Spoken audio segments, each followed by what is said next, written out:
Time is a very difficult thing to pin down. There's a famous saying of St. Augustine of Hippo, that when he was asked, "What is time?"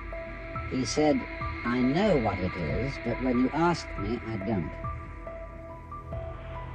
And yet it seems absolutely fundamental to our life. Time is money, we say. I don't have enough time. Time flies, time drags. And I think we should go into the question of what this is, because in our ordinary common sense, we think of time as a one-way motion from the past, through the present, and on into the future.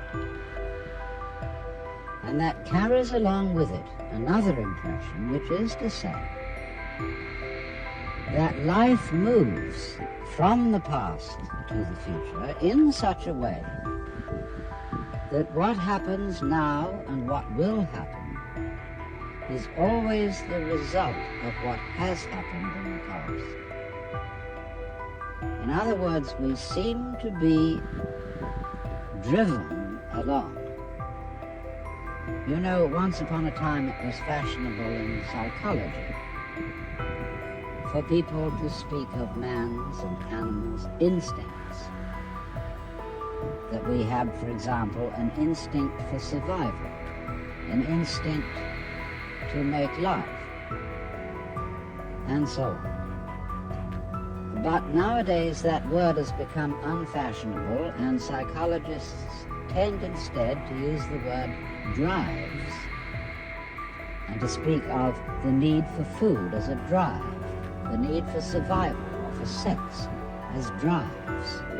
And that's a very significant word, because it's brought out, isn't it, by people who feel driven.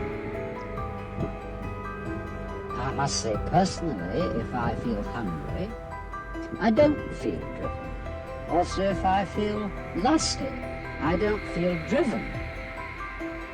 Because I don't say, "Oh, excuse me, but I have to eat," or "Excuse me, but I need to fulfill my sexual urges, my biological impulses."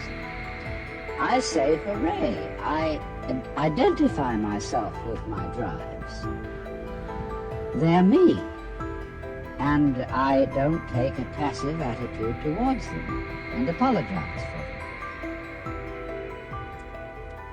So the whole idea of our being driven is connected with the idea of causality, of life moving under the power of the past. And that is so ingrained in our common sense that it's very difficult to get rid of it, because I want to turn the thing round completely the other way and say that the past is the result of the present. Let us suppose, just for the sake of example, that this universe started with a big bang, as some cosmologists believe. Now, when that bang happened, it was the present, wasn't it? And so the universe began in what we will call a now moment. Then it goes on doing its stuff. And always, when any event that we now call past came into being, it came into being in the present and out of the present. That's one way of seeing it.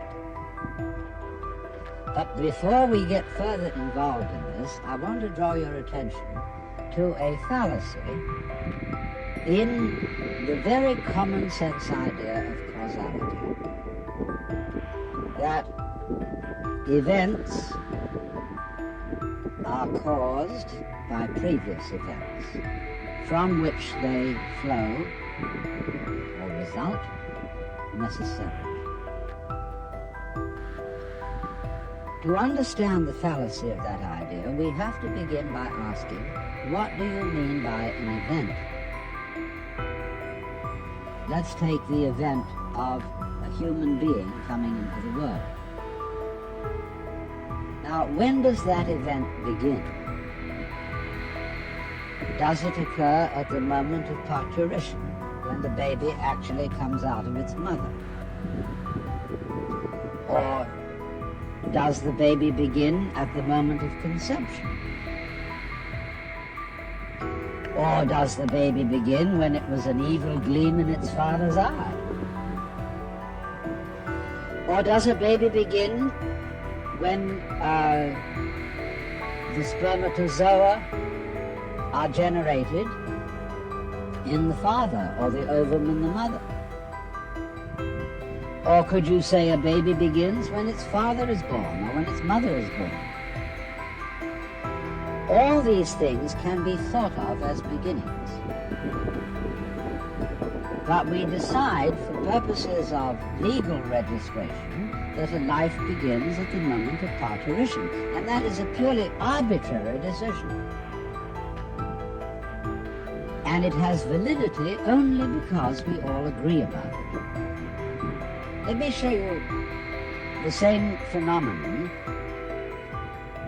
in the dimension of space instead of the dimension of time.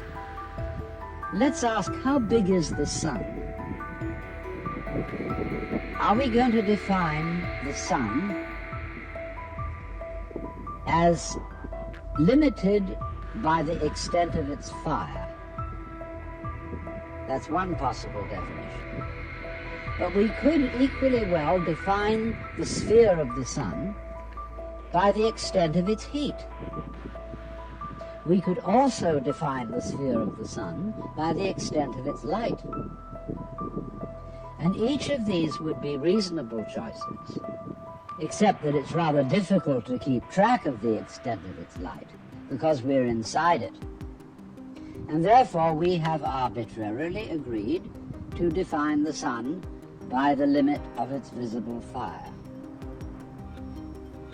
But you will see in all these, by these analogies, that how big a thing is, or how long an event is simply a matter of definition.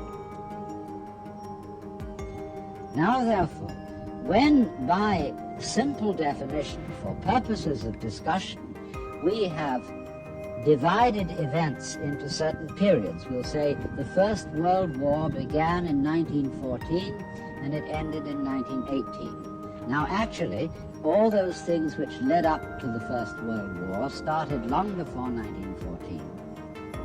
And the repercussions of that war have continued long beyond 1918. How are we to distinguish an event from its repercussions? So you will see that because we have divided events from one another in this arbitrary way, we do that, and then we sort of forget we did it. And then we have a puzzle. How do events lead to each other? Because you see, in reality, there are no separate events. Life moves along like water.